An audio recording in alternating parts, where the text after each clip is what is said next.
أهلا وسهلا بكم في برنامج Explain، مجموعة من برامج التثقيف الصحي التي يقدمها معهد التثقيف الصحي الرائد في تعزيز الصحة التفاعلي.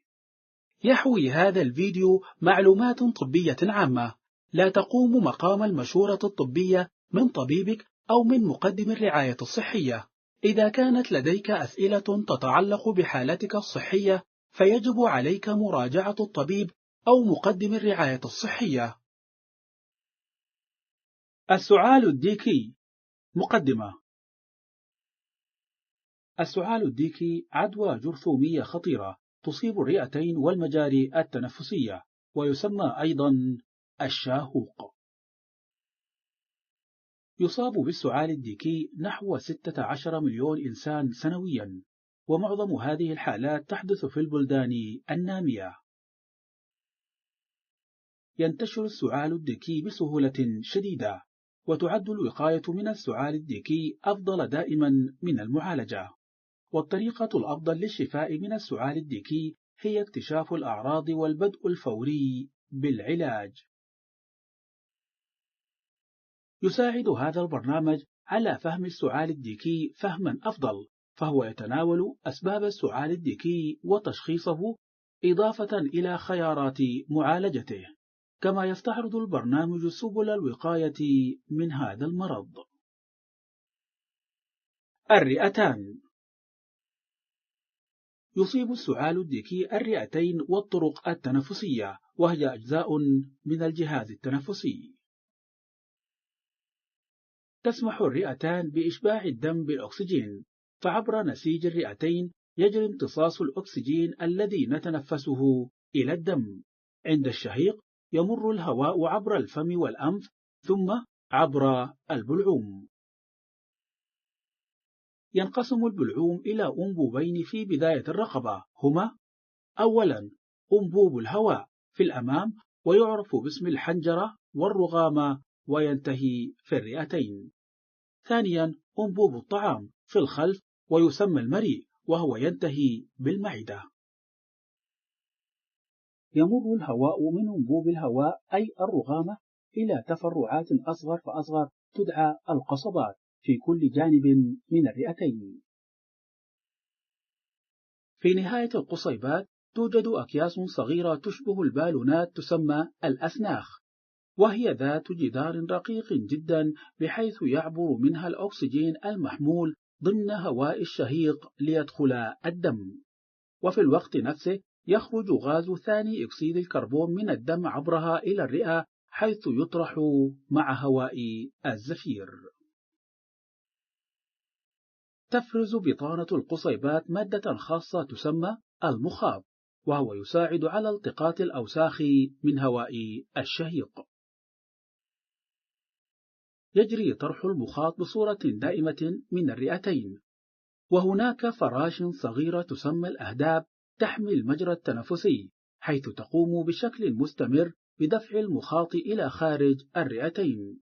يطرد المخاط من الرئتين بصورة تلقائية في معظم الأوقات، وإذا كان هناك الكثير من المخاط فإن الشخص يتخلص منه بالسعال. حين يكون الهواء المستنشق محتويا على الجراثيم فإن الجهاز المناعي يحمي الجهاز التنفسي من العدوى، ولكن في بعض الأحيان تتمكن الجراثيم من اختراق الجهاز المناعي في الجهاز التنفسي وتسبب السعال الديكي. السعال الديكي. السعال الديكي هو التهاب وعدوى في الرئتين والقصبات، والالتهاب هو الاستجابة الطبيعية لجهاز المناعة تجاه الإصابة أو الملوثات. إن الجراثيم والفيروسات هي ملوثات يمكن أن تسبب الالتهاب. ينجم السعال الديكي عن نوع معين من الجراثيم التي تلتصق بالأهداب التي تبطن الطرق التنفسية العليا وتفرز سموما تسمى الذيفانات. تتلف هذه الذيفانات الأهداب وتسبب الالتهاب، ويجعل التهاب الرئتين والقصبات التنفس صعبا. السعال الديكي أكثر مشاهدة عند الرضع والأطفال.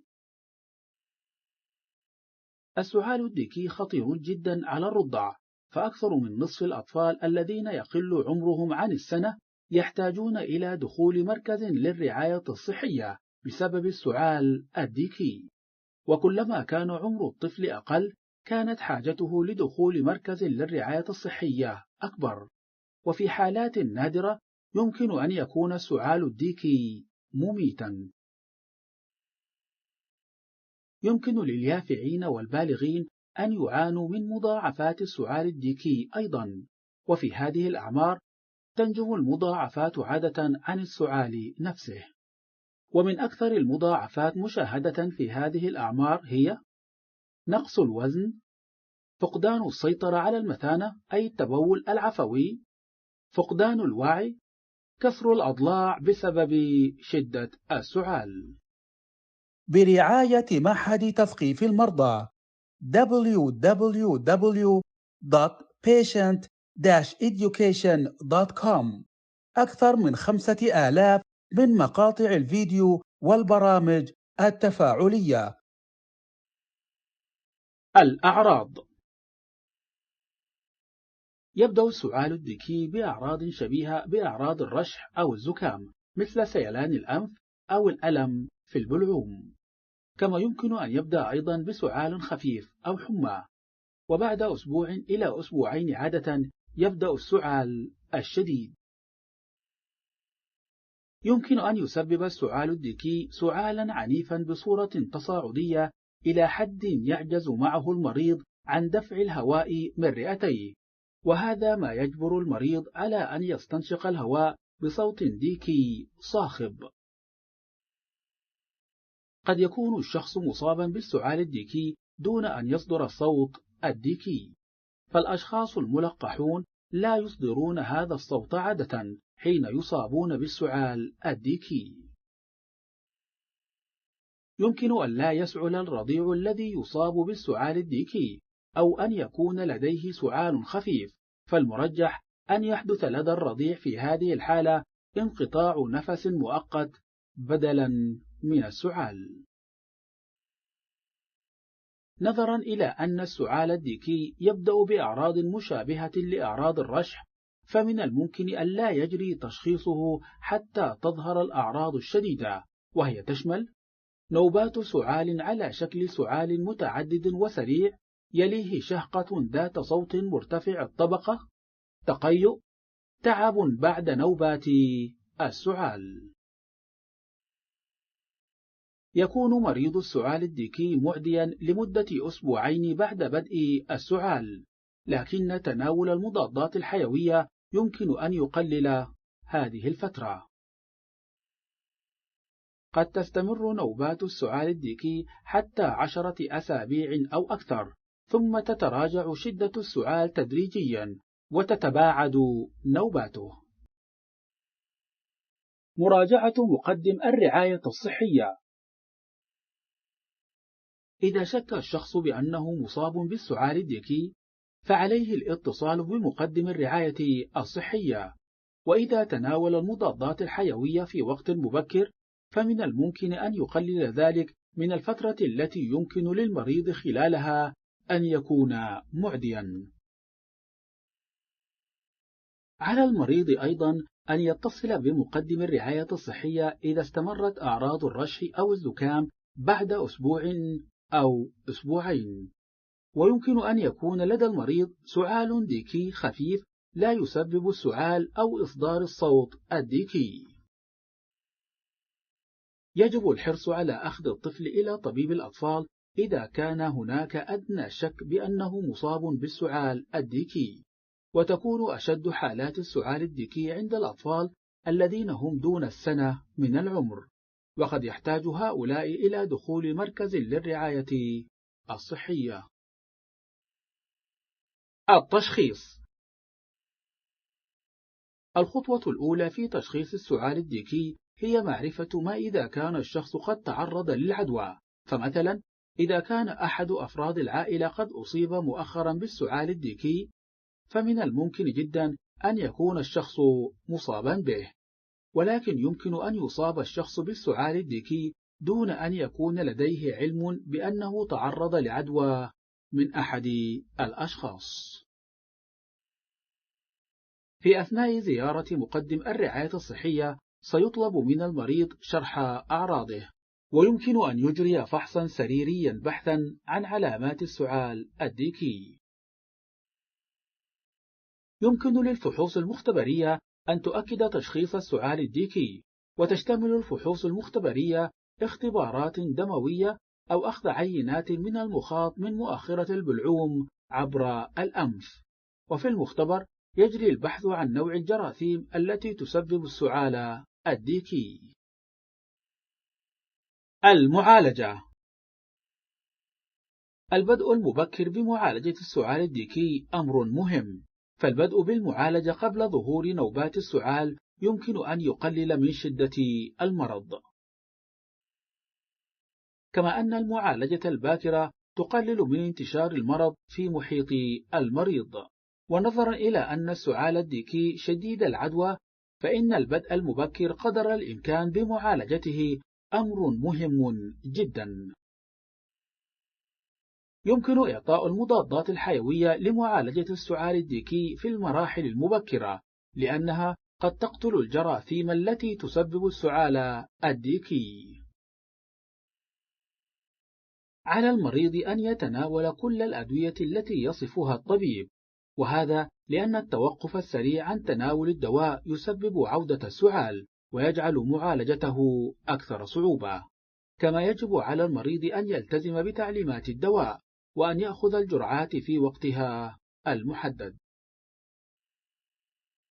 لا تنفع المضادات الحيوية في العادة إذا تأخر إعطاؤها 3 أو 4 أسابيع من بدء السعال الديكي، وفي هذه المرحلة تكون الجراثيم قد خرجت من الجسم، ولكن تبقى الأعراض لأن التلف الذي تسببه الجراثيم في الجهاز التنفسي يكون قد حدث فعلا. لا يوصى بإعطاء أدوية مضادة للسعال لأنها لا تنفع في السعال الديكي غالبا. من أجل تخفيف أعراض السعال الديكي يجب أن يبقى البيت نظيفا من المهيجات مثل الدخان والغبار والأبخرة الكيميائية التي يمكن أن تحرض نوبات السعال. ومن الممكن أن يستخدم المريض جهاز تبخير معتدل البرودة لتمييع المخاط وتهدئة السعال. تتضمن معالجة السعال الديكي شرب كميات كبيرة من السوائل لمنع الجفاف، كما أن السوائل تميع المخاط أيضا. ويمكن للمريض أن يتناول وجبات صغيرة متعددة إذا كانت نوبات السعال تسبب له القيء. قد يحتاج بعض الأطفال إلى البقاء في مركز الرعاية الصحية للمعالجة، وذلك لضمان بقاء المجاري التنفسية عندهم مفتوحة، ويمكن إعطاء الأكسجين والسوائل الوريدية لهم عند الحاجة. الوقاية. السعال الديكي مرض شديد العدوى، ويمكن أن تنتشر الجراثيم التي تسبب السعال الديكي عبر السعال والعطاس. اللقاح هو الطريقة المثلى للوقاية من السعال الديكي، لكن توصيات التلقيح تعتمد على عمر الشخص. اللقاح الموصى به ضد السعال الديكي للأطفال يدعى DTaP، ويحمي هذا اللقاح من الدفتيريا أي الخناق والكزاز والشاهوق. يجب أن يأخذ الأطفال 5 حقن من DTaP. تعطى الحقن الثلاث الأولى في الشهور الثاني والرابع والسادس، أما الحقنة الرابعة فتعطى بين الشهر 15 والشهر 18 من العمر، وتعطى الحقنة الخامسة قبل أن يدخل الطفل المدرسة أي بين الرابعة والسادسة. تتلاشى حماية لقاح الشاهوق والكزاز والدفتيريا أي الخناق مع الوقت، لكن اللقاحات المعززة TDAP متوفرة لليافعين والمراهقين والبالغين. يجب أن يأخذ اليافع لقاح TDAP عند سن 11 أو 12، وأما من لا يأخذ اللقاح المعزز في هذه السن فيجب أن يأخذه في الزيارة التالية إلى مركز التلقيح. كما يجب أن يأخذ البالغون لقاح TD كل 10 سنوات. إن البالغ الذي لا يأخذ لقاح TDAP في فترة المراهقة أو قبلها يكون عليه أن يأخذ لقاح TD بدلا منه. من المهم أن يكون الناس المحيطون بالأطفال ملقحين ضد السعال الديكي، بما فيهم الحوامل والجدات والأجداد وأفراد العائلة ومقدمو الرعاية، ويجب أن يلقح هؤلاء قبل أسبوعين على الأقل من المخالطة المباشرة مع الأطفال. على النساء الحوامل اللواتي لم يتلقين لقاح TDAP أن يتلقين هذا اللقاح بعد 20 أسبوعا من الحمل، وإذا لم يتلقين اللقاح خلال الحمل فيجب أن يتلقين جرعة من TDAP بعد الولادة وقبل مغادرة مركز الرعاية الصحية. هناك طريقة مهمة أخرى للوقاية من السعال الديكي، وهي الابتعاد عمن يعرف بأنهم مصابون به، كما يجب تجنب التماس مع الأشخاص الذين يعانون من أعراض الرشح أو الزكام والسعال، حيث يبدأ السعال الديكي بأعراض تشبه أعراض الرشح غالبا. إذا لم يكن من الممكن تجنب التماس مع المصابين فينبغي الحرص على اتباع العادات الصحية، وهي المثابرة على غسل اليدين بالماء الدافئ والصابون. عندما لا يتوفر الماء والصابون يمكن استخدام الجل أو الهلام الكحولي لغسل اليدين. استخدام كؤوس شرب وأواني أكل خاصة بالشخص. وضع قناع جراحي. إذا أعجبك هذا الفيديو الرجاء الإعجاب والمشاركة. لمشاهدة فيديوهات مشابهة يرجى الاشتراك في القناة. الخلاصة: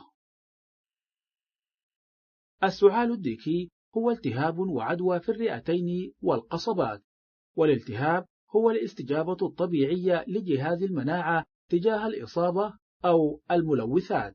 إن الجراثيم والفيروسات هي ملوثات يمكن أن تسبب الالتهاب. الطريقة المثلى للوقاية من السعال الديكي هي التلقيح. يمكن للشخص أن يقي نفسه من الإصابة بالسعال الديكي من خلال المثابرة على غسل اليدين بالماء الدافئ والصابون. عندما لا يتوفر الماء والصابون يمكن استخدام الجل أو الهلام الكحولي لغسل اليدين.